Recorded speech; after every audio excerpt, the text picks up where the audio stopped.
I also knew that trains were moving back and forth daily between Germany and the Soviet Union, carrying goods that were being exchanged between the two countries in agreement with the trade terms of the Friendship Treaty. The whole thing seemed almost dreamlike in its lack of recognition of existing reality. Although I was deeply troubled about invading a country with which we had a friendship treaty, I assumed there were things that I did not know. I also found the very thought of communism repulsive and honestly felt that the Russian people would be better off if we removed their communist government. Perhaps I was rationalizing, or perhaps it was just the innocence of youth. I do not think it even occurred to me or anyone else that we would fail to defeat the Soviet army. Our confidence was absolute. Our guns were still in the village several kilometers away. When darkness descended, we moved the guns from the village to their designated positions. The noise of bringing all our guns into position and bringing the infantry into position had to be clearly audible to the Russian sentries in their watchtowers. Their towers were no more than 4 kilometers from our gun positions, and the infantry moved even closer, to within 300 meters of them. Of course, they might have been sleeping. It is a very boring job to sit in a sentry tower day after day. There was no major road, railroad, or anything else of special importance nearby, and they had been watching for 2 years with nothing happening. We then laid telephone wire between the guns and our forward observation post and went into full combat readiness. Spent the night checking out my battery, making sure that everything was in order and everyone was in the right place.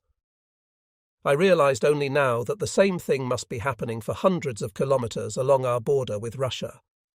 The woods along the frontier were surely swarming with German troops who were resting, sleeping, waiting to go into battle. A bright moon shone over the forests of East Prussia, spreading its light through the trees.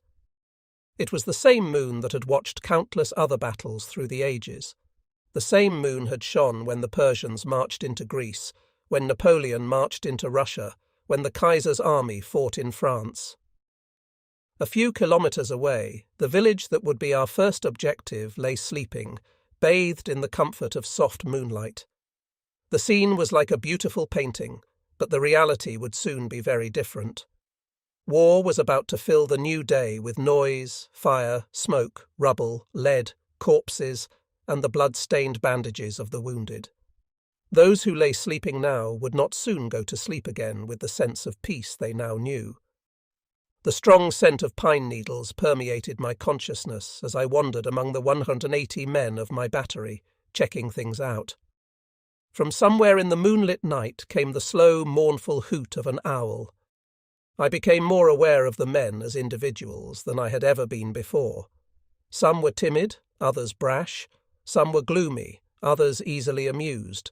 Some were ambitious, others idlers. Some were spendthrifts, others misers. The diverse thoughts that lay behind their helmets as they waited for battle, only they could know. Love of country and sorrow at the prospect of dying in battle were surely common to all of them.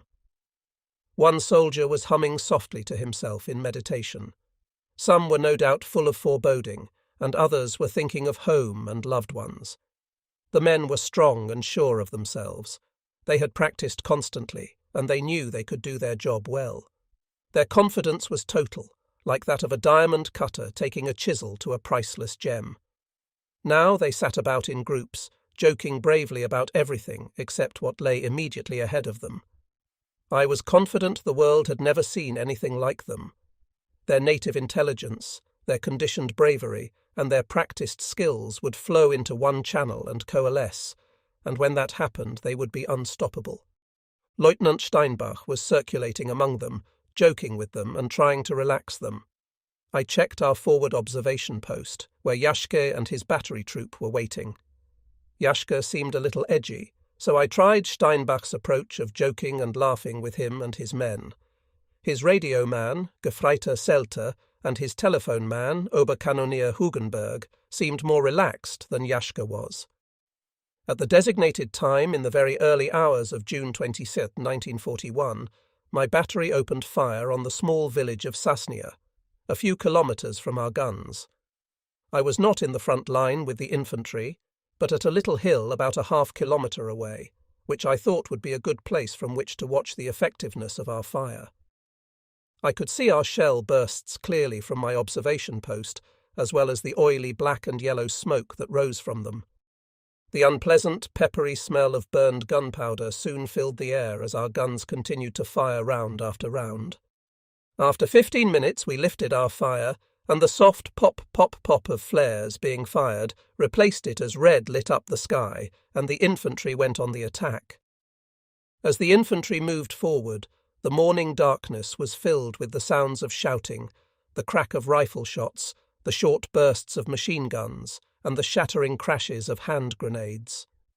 The rifle fire sounded like the clatter of metal-wheeled carts moving fast over cobblestone streets. Our infantry overran the barbed wire the Russians had erected on each side of their no-man's land and stormed the guard towers and pillboxes the Russians had built immediately beyond the death strip. Although we met with some resistance, the Russians had been taken by surprise in spite of the noise of our preparations. Our infantry had short but bitter firefights with the surprised Russian troops. Our men took as prisoners those Russians who surrendered and killed those who resisted. Some of the Russian soldiers in Sasnia tried to pull back and got caught in a bottleneck at a bridge, where Stuka dive bombers decimated them. They lay where they had fallen, in earth-brown uniforms, the first combat dead I had seen since the invasion of France. Although I was no longer shocked by the sight, I had not become accustomed to it either. We took Sasnia and Grajewo the first day, and then we started the long march to Moscow. We were part of Army Group Centre, 9th Army, 87th Infantry Division. We were led in our march by panzer divisions and panzer grenadier divisions, motorised infantry.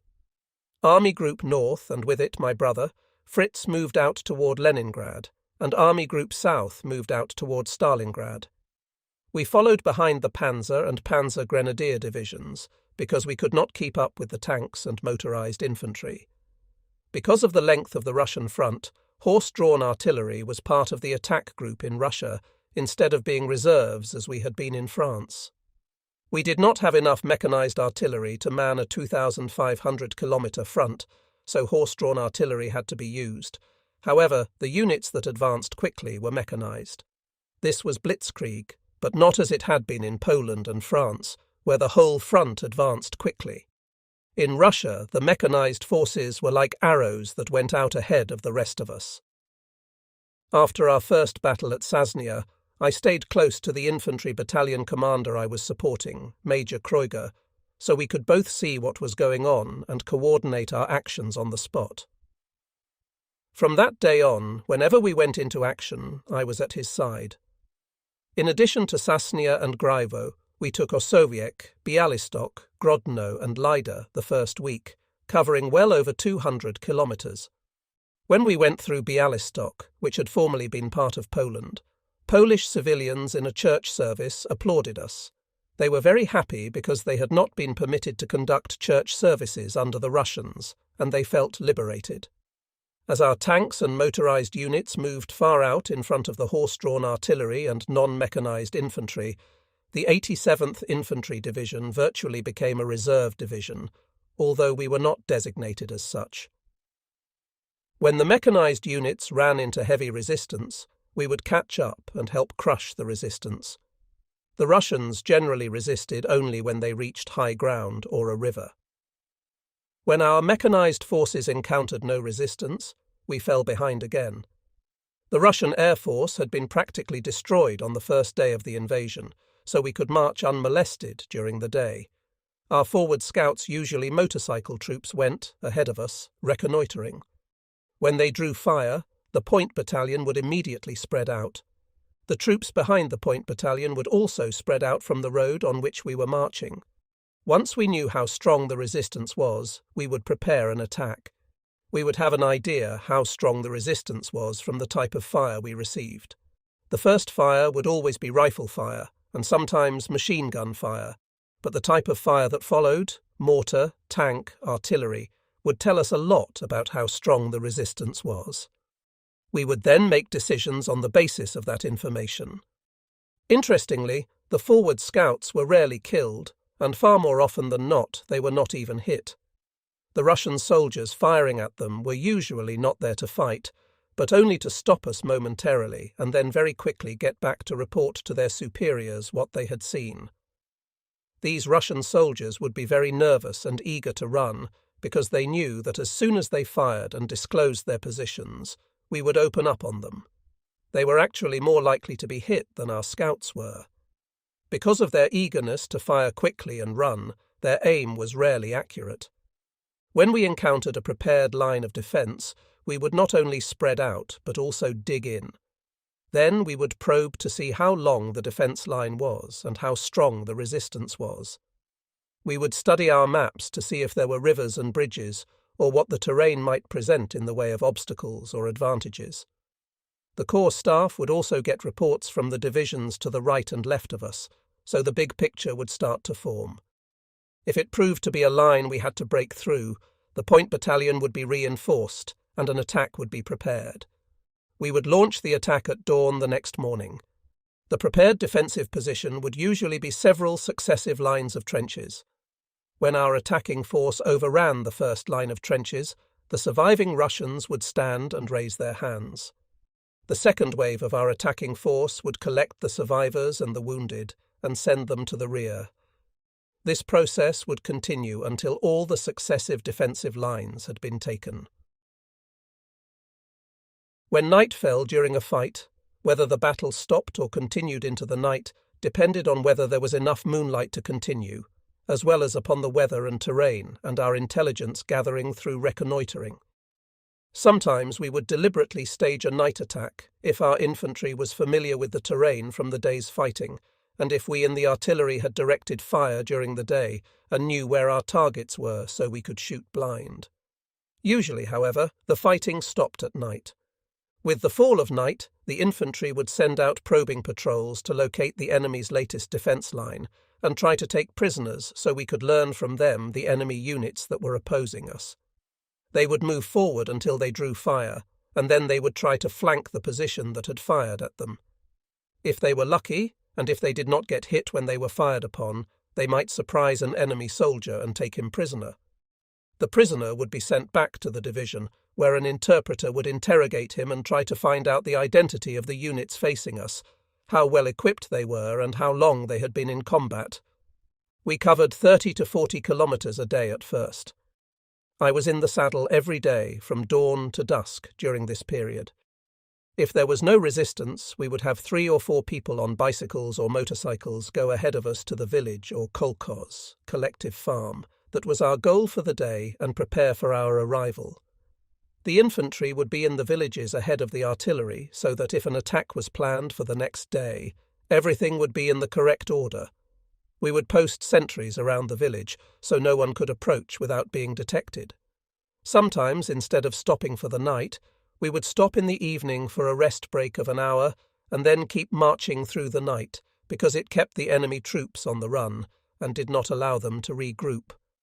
Our troops would become lethargic after a while, but they woke up quickly enough if we ran into resistance. It did not happen often that we marched through the night, but when it did, everyone would give his best, because we all knew that it saved lives in the long run.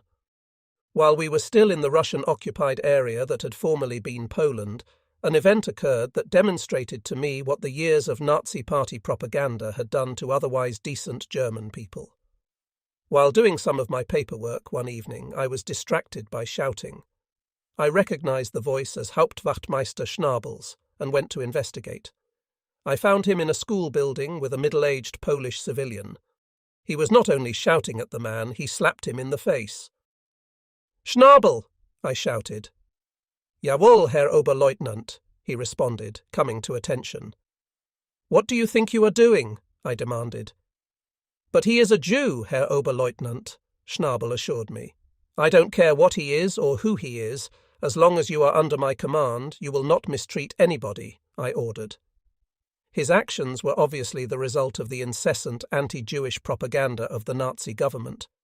He undoubtedly was doing what he thought was expected of him, but the incident enabled me to establish to my men that I would not tolerate such behaviour, and it never happened again in my unit. Burning villages, the bodies of dead Russian soldiers, the carcasses of dead horses, burned-out tanks, and abandoned equipment were the signposts of our march. The infantry had to move on foot, but we rode either on horseback or on the equipment being pulled by our horses. Occasionally, when there was resistance up ahead, 9th Army would send trucks back to rush the infantry forward more quickly. A supply column followed us to provide ammunition, hay and oats for the horses, food for the people, and fuel for the motorized equipment. If we outran our supply column, we had to live off the land, but most of the time our supply column kept up. Unteroffizier Bolt supplemented our rations by foraging in the evenings and bringing back chickens or a pig or whatever he could find. He always managed to keep us fed. We had a day of rest occasionally because the men and horses were only flesh and blood, and they would become exhausted and simply unable to continue. While we rested, the tanks and mechanized forces would continue putting pressure on the enemy. We got our first day of rest in a Russian village at the end of June after 15 days of hard pushing. The weather was very hot, and it felt good to sit around in swimming trunks with no boots and just rest. We had our guns in position, but the Russians were running away and there was really no danger. During rest days, the men got a chance to wash their clothes and write letters home. We also got better food because there was more time to prepare it, especially if Bolt could find a loose pig or some chickens. At one point during a day of rest, the troops found some boats on a river and staged a boat fight. The boats were little rowboat-type things and had oars with paddles on each end. One man would paddle while his partner stood with another double-paddled oar and battled another pair in another boat, each pair trying to dump the other into the river. The rest of us stood and cheered them on. That sort of diversion was very relaxing for them.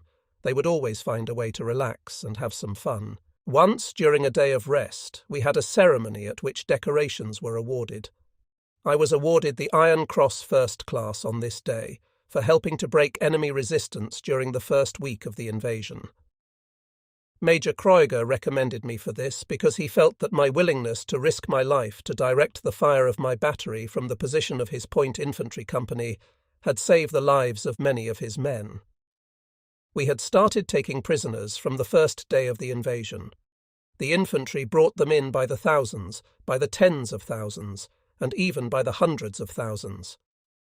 As we advanced farther into Russia, the stream of Russian prisoners going in the opposite direction toward Germany swelled. I wondered at first whether we were prepared to care for so many of them, and as the numbers continued to grow, I was sure we were not. Our supply line did well just to keep the German army supplied, and we could not possibly have anticipated so many prisoners. They seemed apathetic and expressionless. Their simple uniforms created the impression of a huge, dull mass. They could not be cared for properly, in fact, and many of them died of starvation. They were given grain from the kolkhozes and meat from the horses that were killed in battle, but it was not enough to sustain them. It was a terrible situation, but it was not that they were neglected, it was just not possible to feed them in such numbers, and still feed our own troops. We had been informed about the now infamous Commissar order. The communist commissars in the Russian army were considered especially dangerous people who would instigate and incite others, and we were therefore to separate them from other prisoners and turn them over to the division. What we did not know was that the division was to turn them over to the Nazi Party, which executed them. I did not give it any special thought, would because as artillery my battery was unlikely to be taking prisoners. One evening in mid-July, my battery was assigned to spend the night in the same village where the division staff were staying the night. They were assigned there because it had nice houses, and I was assigned there because it had good facilities for my horses. Apparently, General Major von Studnitz's operations officer told him an artillery battery was quartered in the same village, and he sent someone to invite me to have dinner with him that evening. He was in his middle 50s and a little on the heavy side. He was an impressive professional soldier who understood the art of warfare and was an effective practitioner. He was an intellectual, a political and philosophical thinker, and an avid reader. He was highly respected by his men and subordinate officers. Oberleutnant Knappe, commander of 1st Battery, 187th Artillery Regiment, Herr General, I reported to him in his log house. Good evening, Knapper, he said, smiling broadly and offering his hand. Have a seat. He motioned to a table and waved to his orderly to pour wine for us. How are things going for you? He asked. Just fine, Herr General, I responded. How is the morale of your people? Excellent. They are fine soldiers, and their attitude could not be better. How are your horses holding up? They are doing well. As long as they get a day of rest now and then and are well cared for, they will do fine. And are you getting all the food you need for your horses and men? Jawohl, Herr General, we are well provided. He was investigating how his supply functions were working.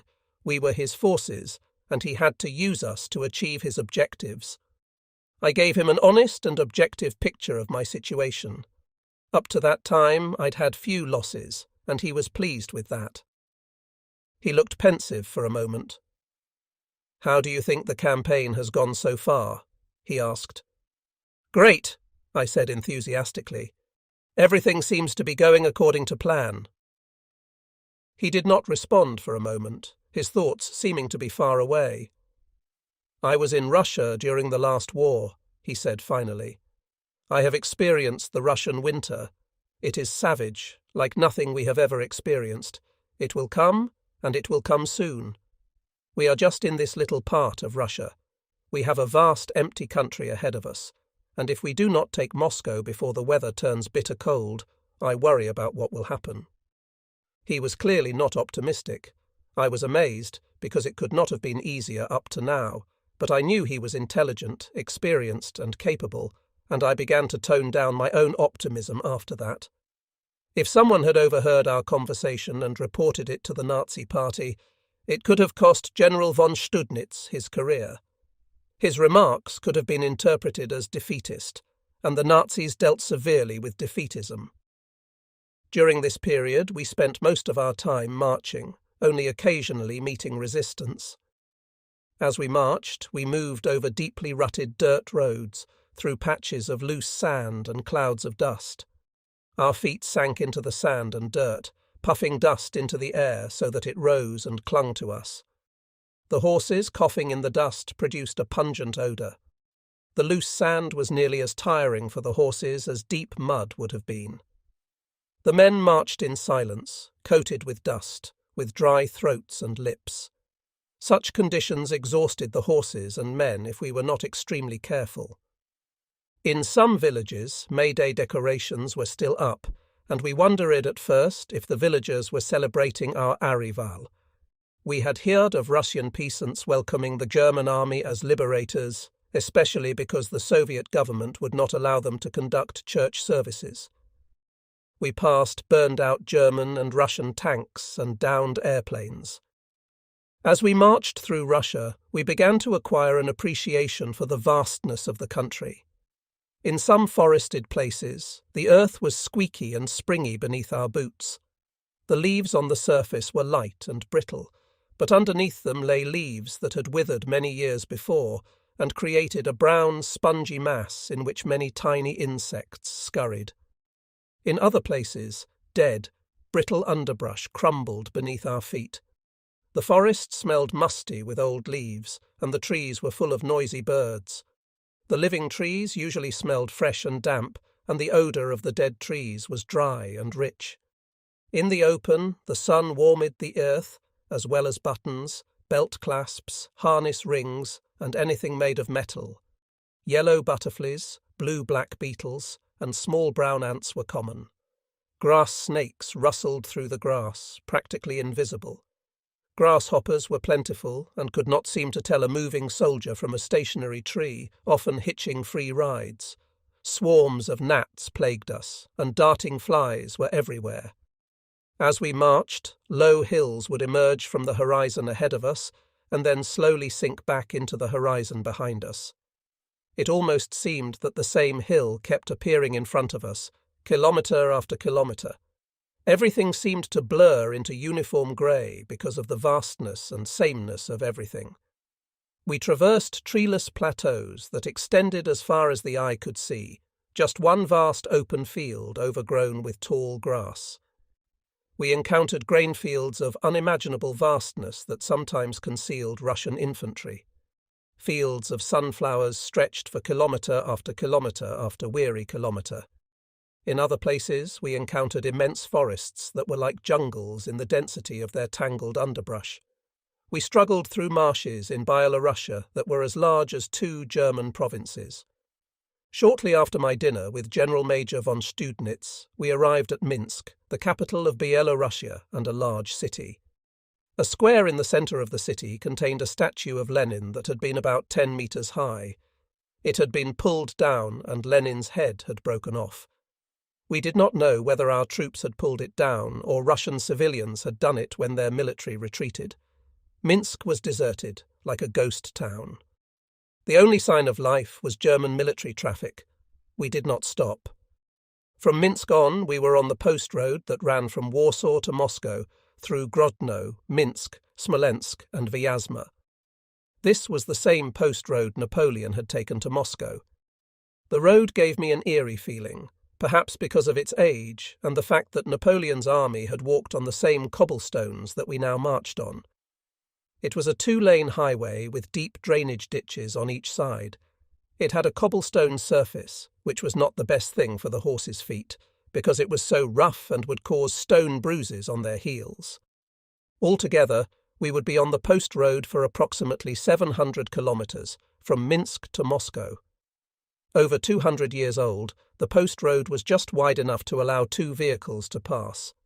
A car could do no more than 45 kilometres per hour because of the cobblestones. Since we were horse-drawn artillery, however, we had no problem. Even trucks and tanks had no problem if they went slowly. We could not get off the road except at intersections with country roads because of the deep ditches on each side. All the other roads were dirt roads that would become mud in rain. The bridges were usually destroyed, so we had to ford the creeks and rivers, which was why we needed 6-horse teams to pull the guns and ammunition carts. At the Berezina River, we got into a very tight spot. The bridge over the river had been destroyed, and we had to wait for the engineers to build a pontoon bridge. This made me more than a little nervous because I knew that a blown-up bridge on the only hard-surfaced road in the area would be a natural place for routine interdiction artillery fire. They would just fire artillery shells at such a target every so often on the chance that they might catch a unit bottlenecked there. And now our entire division of 18,000 men was in the bottleneck.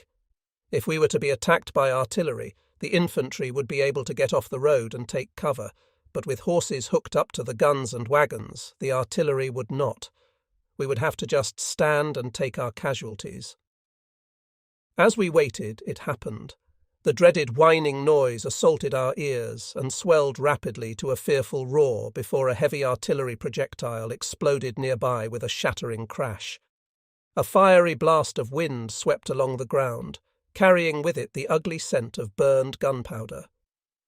Before we could gather our senses, the air was immediately rent by another piercing scream, followed by an explosion that shook the earth and produced a cloud of black smoke and a shower of rubble. It was the heaviest artillery we had encountered so far. The explosions were enormous and oppressive. The vehicles of my battery were on the road leading to the blown-up bridge, and we could only stay there. Although the farers had to stand to try to keep the horses under control, the gunners tried to protect themselves by lying down beside the road. It was probably railroad-mounted guns 30 or 40 kilometres away that were firing at us. We did not know whether they knew we were there or whether it was just lucky timing for them during routine interdiction fire. Fortunately, it did not last too long, so they must not have known we were there. We lost 3 dead and 21 wounded. Our losses, as bad as they were, could have been much worse. The Russian villages varied considerably in size. The smallest was perhaps 30 peasant huts, and the largest was several hundred. In many cases, they were just strung out in 2 rows along a road. They were very primitive wooden huts, with thatched or sod roofs. On the inside of many of them, newspapers were used as wallpaper. The furniture was extremely primitive as well, made by the peasant himself, and the huts always had earthenware pots and wooden tubs. A wooden box usually served as a small cupboard. Cradles were suspended from the ceiling on ropes. Illumination was provided by kerosene lamps or paraffin candles, if at all. Only the wealthier rural areas had even that, and in poorer areas the peasant lived in darkness between dusk and sun-up, and in the winter darkness accounted for 17 hours of each day. A typical fence was just straight sticks or whatever the peasant could find. The poverty in which these people lived was very depressing. The ordinary peasant lived little better than his livestock. We seem to be encountering a primitive past in human history, a virtual time warp of centuries. The huts were normally occupied by workers on the collective farms that had been established since the Communist Revolution in 1918. The typical peasant hut had one big brick or stone stove, sort of an enclosed fireplace in the centre of the only room. The top was very thick, and the stone or brick would get warm by absorbing heat during the day. The stove was big enough that a family of 6 could sleep on top of it in the winter and keep warm from the heat stored by the bricks or stones. It had an opening for cooking, but it was used mainly for heating the room and for sleeping on. Most of the Russian peasant huts had been built before the Communist Revolution. Since then, few new houses had been built. Before the revolution, there had been some relatively wealthy farmers, so there were usually 1 or 2 larger houses in these villages. Most, however, were extremely primitive one-room huts. Behind each hut was an outhouse and a tool shed. A hut typically had a few very small windows. In addition to the stove, they also used snow to keep the hut warm by piling it up against the outside walls as insulation, up to the windows or even higher. The livestock were kept at a central location within walking distance of the village, although it could be up to an hour's walk. The only livestock they kept in the village were chickens. Unfortunately, many of the village houses we stayed in had lice, and we got them. Once we got lice, they stayed with us until we could be deloused, and in a fast-moving situation such as ours, there was no time for delousing. Only when our advance stopped would delousing facilities be set up. The lice were a torment that was to stay with us for months. We scratched with increasing zeal. We scratched arms, legs, stomach, the small of the back, and it was a constant burning in the armpits. It was worst at night, and the men would thrash restlessly in their blankets. On the post road after we reached Minsk, a railroad line ran parallel to the highway, so we always had a railroad to bring supplies up. However, as the Russians retreated, they tried to destroy it, and repairing the railroad was a constant job. Because of this, the trains were always at least 25 kilometers behind us, even if the railroad was repaired quickly. Somewhere between Minsk and Smolensk, we ran into resistance, and our infantry regiment commander called for a conference of his battalion, company, and battery commanders in a wooded area to plan what to do. It was not a wise thing to do, because we had all the regiment's key officers together in one small area. He should not have done that, especially in the woods, but the resistance was unexpected, and it had been a long time since we had received artillery fire. As about 15 of us were planning our response to the resistance, a chilling howl sent us all diving to the ground, pressing our faces into the earth. Then came the frightful blast of the explosions. A salvo of artillery shells exploded about 10 meters above us, on making contact with the trees, and shrapnel slammed into us like machine gun fire from heaven. I was unharmed, but I had seen the man lying next to me jerk with one of the explosions, and I knew he had been hit. "Medic!" I yelled. I reached for him, but it was immediately evident that he had to be dead. He had serious wounds in both his head and his back. Beads of sweat popped out of my skin, and a sudden chill made me shiver. We spread out quickly because we did not know whether they had an observer in the trees, and really knew what they were doing, or whether it had just been a lucky hit. We had 2 dead and 5 or 6 wounded. Medics quickly came and took the dead and wounded away. Since we received no additional fire, we assumed that it was again just a lucky hit for them, as it had been at the bridge. The Oberleutnant killed beside me was a reserve officer. One moment we were discussing our plans, and the next moment we lay side by side in the dirt, one dead and one unharmed. That I happened to land where I did, and he landed where he did, was just a throw of the dice. He remained where he dropped, and I walked away. How would fate keep me alive? I knew the next time I might very well be the unlucky one who would drop much longer in the wrong spot. I had to become fatalistic about it and assume that eventually it would happen to me, and there was nothing I could do to prevent it. I did not wait for it to happen or stand up and present a big target. I tried to be as small a target as possible, but I knew that I was going to be killed or badly wounded sooner or later. The odds against my escaping unscathed were impossibly high, and I accepted my eventual death or maiming as part of my fate. Once I had forced myself to accept that, I could put it out of my mind and go on about my duties. I would not have been able to function had I not done so. At Orsha, between Minsk and Smolensk, the Russians had a prepared defence line that we had to overcome before we could proceed to Smolensk. A prepared defence line always consisted of several consecutive lines of trenches or foxholes, and when we attacked we had to overrun them all.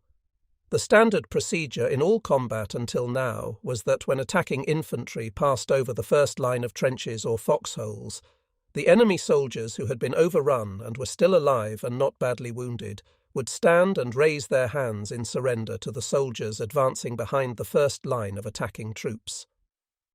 The captured enemy soldiers, including the wounded, would then be collected and taken to the rear. While advancing in a large wooded area near Orsha, we were spread out in a line. I was with the Point Company, in the centre of the line. The Russian soldiers in the first line of defence were dug in so that only their heads were out of the foxholes, and they had branches over their heads, so they were very difficult to see. We received rifle fire from them, and we returned their fire and kept advancing. Then the fire became heavy. All around us were the crack of rifles, the boom of mortars, and the hollow chatter of machine guns. We overran their first line and were attacking their second prepared line, when we were suddenly aware that we were taking rifle fire from behind as well as from in front of us. Advancing German soldiers were being shot dead from behind. The Russian soldiers in the first line of trenches, who should have surrendered, had turned and were shooting us in the back, and some of our people were killed and wounded by this fire. Of course their country was being invaded by the German army, and they were desperate. Still, this was at a personal level, and no German or Russian soldier could have that code of honour broken by the enemy without going almost mad, because it was the combat infantry soldiers' only hope of survival in a hopeless situation. If that hope was taken away, death was certain, and nobody wanted to die.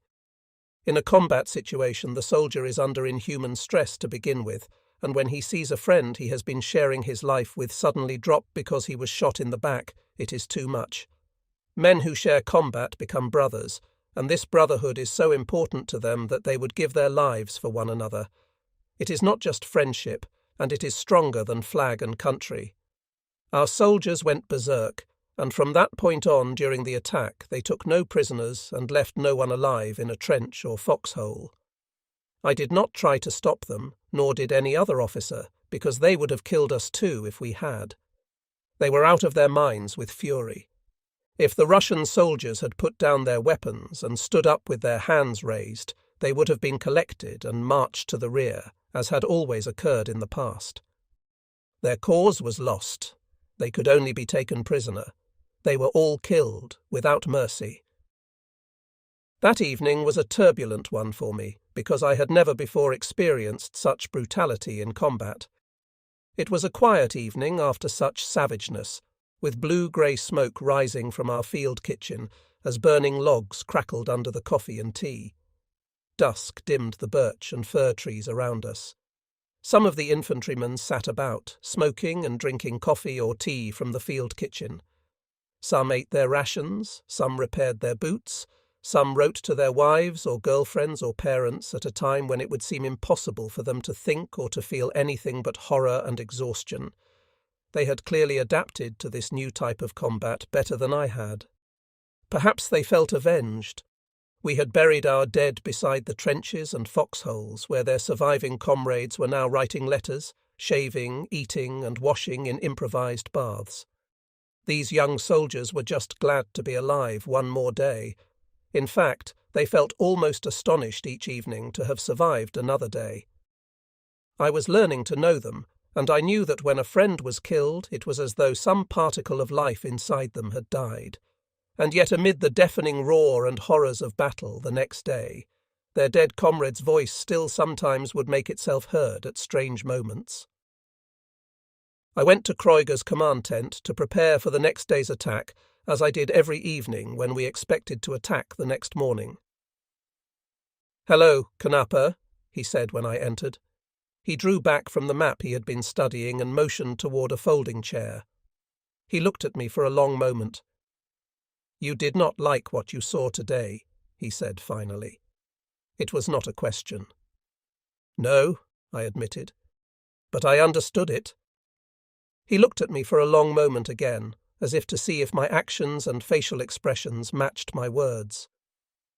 "Good," he said finally. "That is important.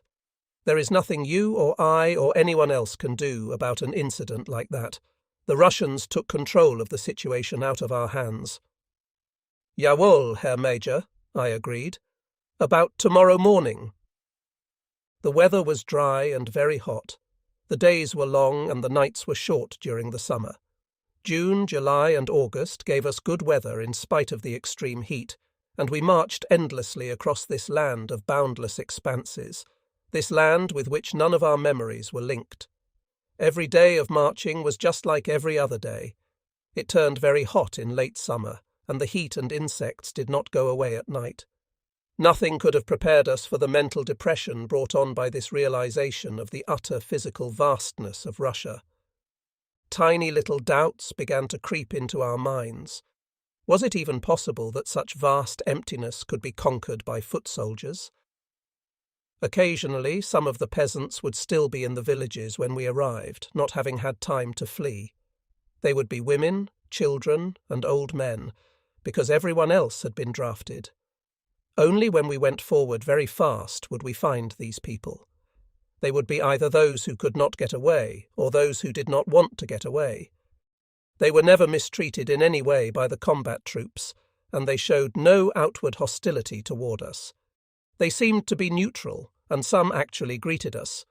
Of course, any Russian civilians who were communists probably had left with the Russian army if they could, and those remaining were people who had been oppressed by the Communist Party.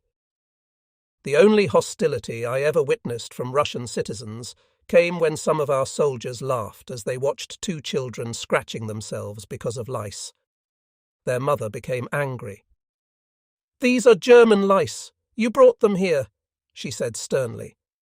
We had picked up enough of the Russian language to understand her.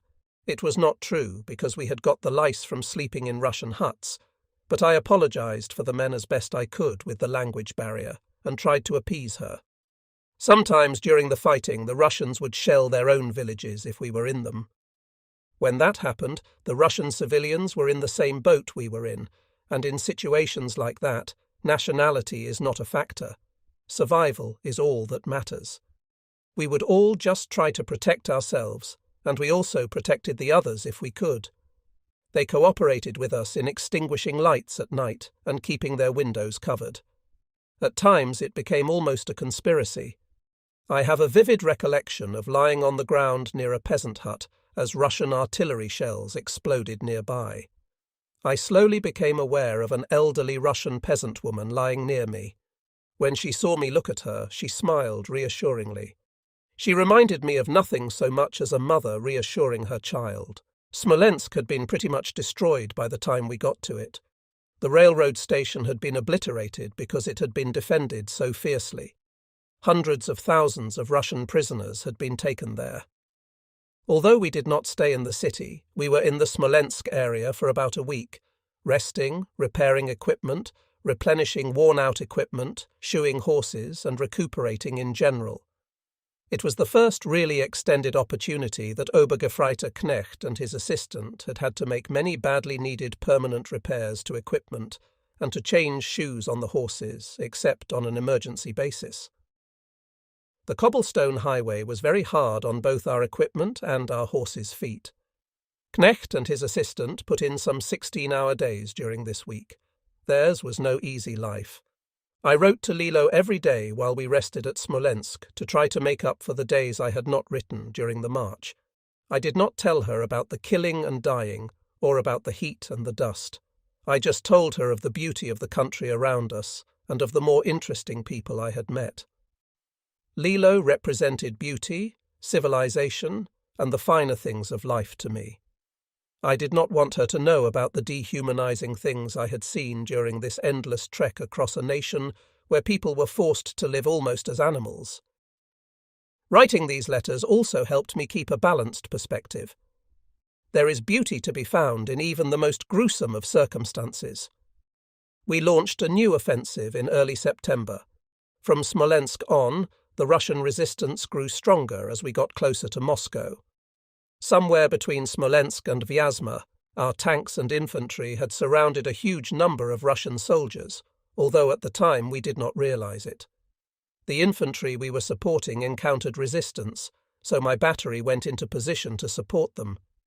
I was up front with Major Kruger when night came, so we stopped for the night with the intention of attacking at dawn. It was a typical situation, the type we studied at Kriegsschule Potsdam and practiced so much. We march, our forward scouts draw fire, and our point battalion deploys and tries to find out how strong the resistance is. I was with the infantry, so I called back to my battery officer, Lieutenant Steinbach, to get the guns into position to fire the next morning. About an hour after midnight, all but the sentries were wrapped in their blankets and sound asleep. Major Kreuger and I were still working on our plans for the assault at dawn when we were startled to hear rifle fire behind us, in the direction of my guns. We looked at each other with immediate concern. That could only mean that a battle was taking place in back of us, instead of in front of us, where we thought the enemy to be, back at the approximate position of my battery. The telephone rang. It was Steinbach, my battery officer. "Herr Oberleutnant, we are under attack from the south," he said with just a touch of fear in his voice. "But their main attack appears to be farther back, where our ammunition handlers and fahrers are with the limbers, wagons, carts, and the field kitchen." "What weapons are they firing at you?" I asked. "Only rifles, no machine guns or mortars." "Good. Keep me informed, especially of any change in the situation." "Jawohl, Herr Oberleutnant." The surrounded Russians, of whom we had not been aware, apparently had decided to try to break out under cover of darkness. They were attacking my battery, which apparently lay directly in their path, and my men were defending themselves and our guns and horses, although they had only rifles with which to do so. They could not see the Russians they were shooting at, but they could hear them, and they could smell them. The Russian soldiers smelled of Makorka tobacco, which had a very strong, unpleasant odour. It was made of the stems of the tobacco leaves instead of the leaves. Only Russian officers were issued tobacco made of the leaves. This awful smell got into their thick uniforms and could be smelled for quite a distance. I relayed the report I had received from Steinbach to Kreuger, who passed it on to regiment headquarters, and it went from there to division. Kreuger ordered his reserve infantry company into the attack. This stopped the Russians, but the battle continued until morning with heavy losses on both sides. My battery lost a few men, the infantry company lost over 100, and the Russians lost many more. They were very disorganized and confused, and they surrendered when daylight came because they did not have heavy weapons and did not stand a chance in the daylight. We counted our losses, buried our dead, and took prisoners.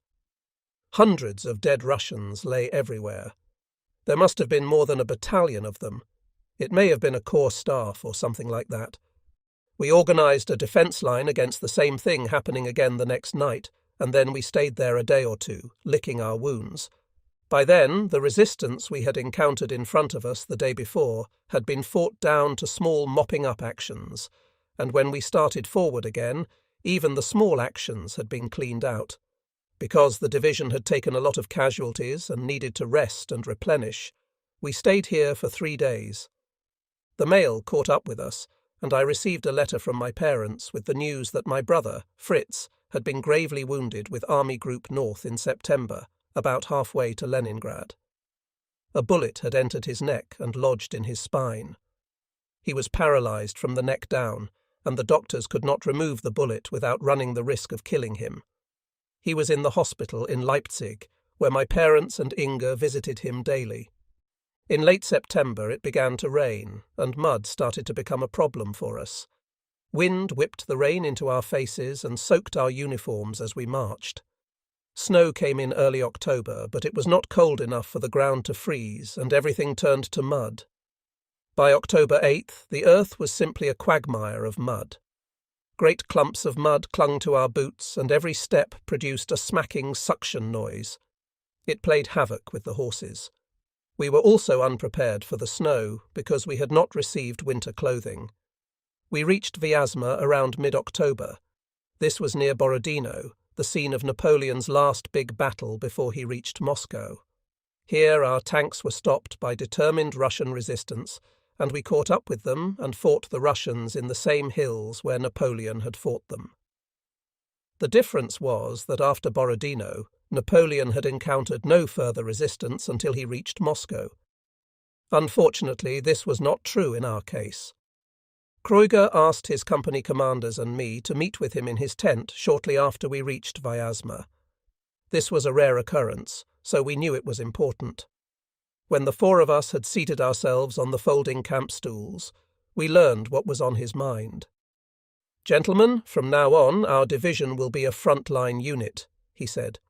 "The panzer divisions are being pulled out for other deployments." Later, we learned that they were used to attempt to throw a pincer movement around Moscow in order to prevent Moscow from receiving any further aid from the rest of Russia. General Hoth's panzers were going north through Kalinin, and General Guderian's were going south through Tula. He paused, and we looked at each other uneasily. "From here on, until we reach Moscow, it is just infantry and artillery. Until now, the panzers have had all the glory in this campaign. Let's show them what infantry and artillery can do without them." From Vyazma on, the 87th Infantry Division was never out of combat, and it was infantry and artillery only, fighting as a broad front toward Moscow. My battery marched, as always, with the infantry battalion we supported. We would occupy one village, and the Russians would be in the next village. During the night, the infantry would send out patrols to try to find out where the least resistance was. In the morning, my battery would open fire on targets in the next village, which would be 7 or 8 kilometers away. Then our infantry battalion would move forward. In most cases, we would take that village and the next one and stay overnight there before repeating it all again the next day, depending on how difficult the terrain was, how many creeks, hills, and so forth, and how much resistance we encountered. The sound of combat was deafening. It was like combining every loud noise anyone ever heard into one colossal, deafening roar. It was a virtual hurricane of noise, but it did not pass by as a hurricane does. It remained as long as the fighting went on. The roar of combat was the combined sounds of heavy artillery, light artillery, mortars, machine guns, hand grenades, rifles, every weapon used on the battlefield. The roar of combat alone was enough to shatter a soldier's will. But combat was a great deal more than just noise. It was a whirlwind of iron and lead that howled about the soldier, slicing through anything it hit. Even inside the roar of battle, strangely, the soldier could detect the whistle of bullets and the hum of slivers of shrapnel, perceiving everything separately.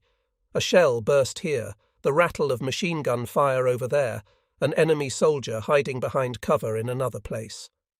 In spite of the confusion swirling around the soldier in combat, he still retained a clear sense of his own strength and the strength of the men beside him.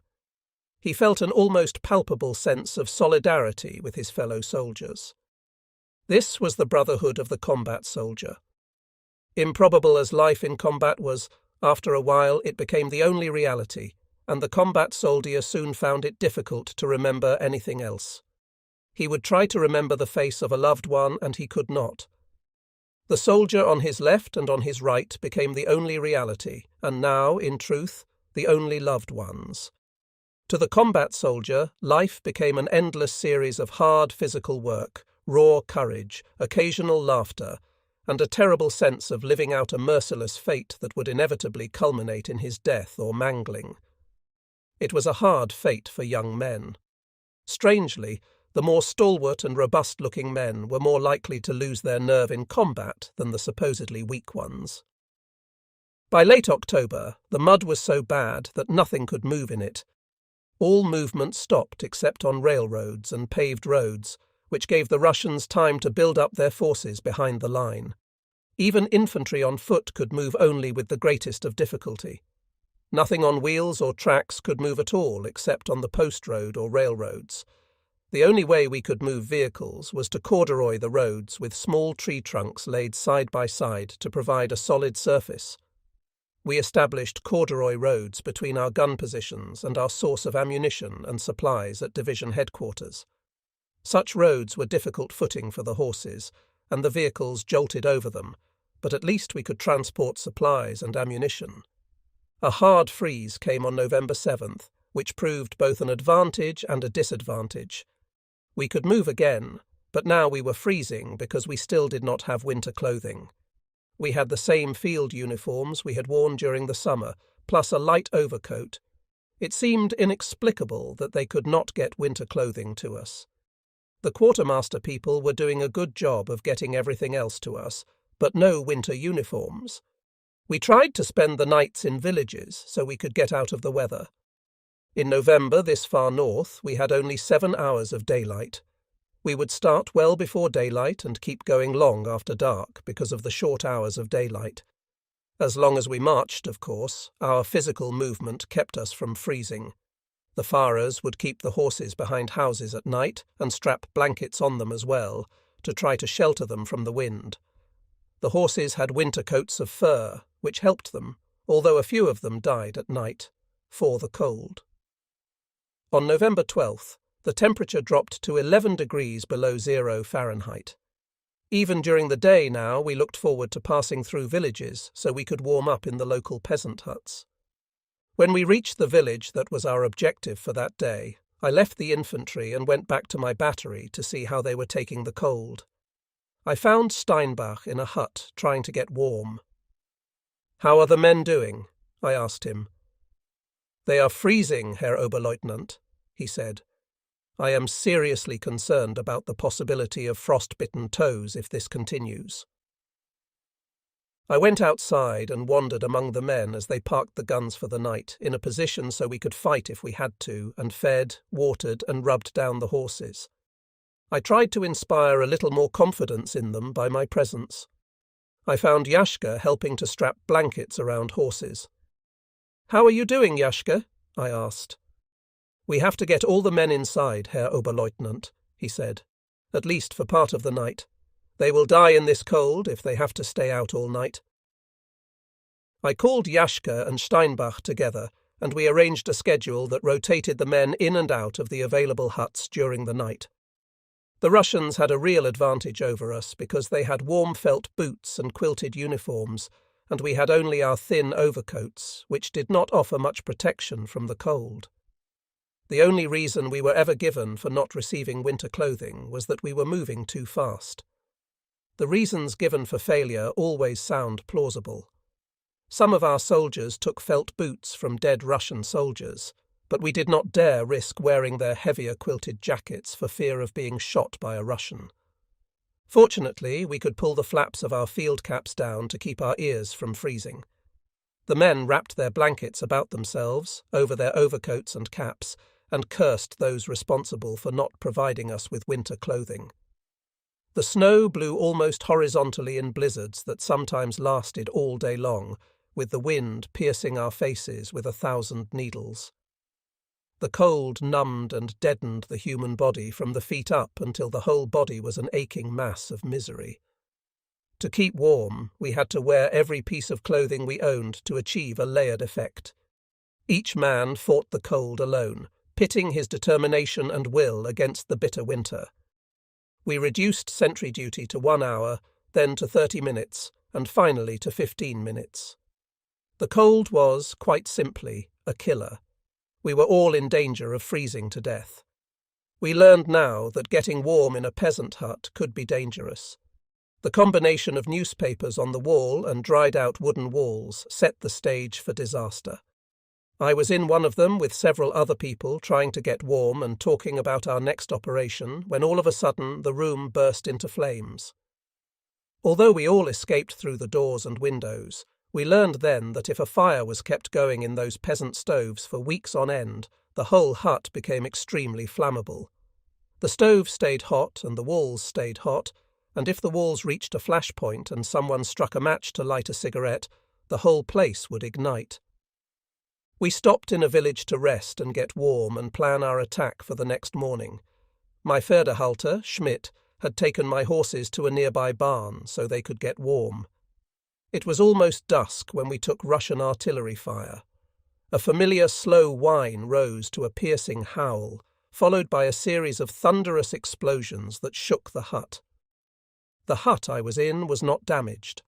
When I went outside to inspect the damage, I found that the barn had taken a direct hit and both my horses lay dead in the snow. Although losing Schwabenprinz was a great emotional loss to me, it was not a practical loss because we were in constant combat and marched on foot with the infantry rather than riding, partly to protect the horses and partly to keep warm. Horses were now used only to pull the guns, ammunition and supplies. The Russian resistance became more determined as we neared Moscow, and our casualties increased. Initially, we had light casualties and took many prisoners. However, our progress slowed considerably, resistance stiffened, prisoners became fewer, and casualties rose. Stalin, understanding the Russians' love for their country, declared this war to be the Great Patriotic War, convincing his people they fought for Mother Russia rather than communism. By December, we were only 25 kilometers from Moscow, but the paralyzing temperature hindered us. Heavy snow fell on December 1st, and the cold became unbearable. Our world turned into a frozen abyss where snow glittered in gunfire flashes, and mortars were ineffective in the deep snow. Despite freezing conditions, lice thrived on us, and we felt like livestock.